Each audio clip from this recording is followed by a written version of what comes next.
সকালবেলা উঠে বোনরা সব গোছগাছ করে রেখে দিছে, আমি চলে গেলাম রান্নাঘরে। মেজো বোনের মাটির চুলায় রান্না করতে আমার কাছে কিন্তু বেশ ভালো লাগতেছে।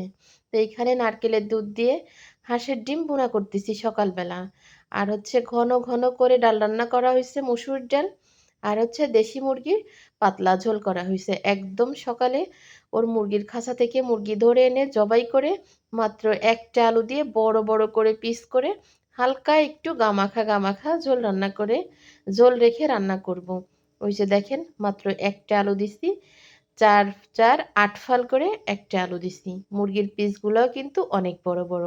আর কড়াইটা এরকম দেখে আপনারা কেউ কিছু মনে করেন না, এটা হচ্ছে ইন্ডিয়ান যে কড়াইগুলো, এগুলো মাজলেও কিন্তু কখনো পরিষ্কার হয় না। যারা ব্যবহার করেছেন তারা হয়তো জানেন। আমার মেজো বোনের কাজ এত পরিষ্কার, আর তার এই যে পাশের যে কড়াইটা দেখেন, সে যতবার রান্না করবে ততবারই কিন্তু ঠিক কড়াই মাজবে, কিন্তু ওই কড়াইটা নতুন থেকেই ওরকম কখনো মাজলে পরিষ্কার হয় না।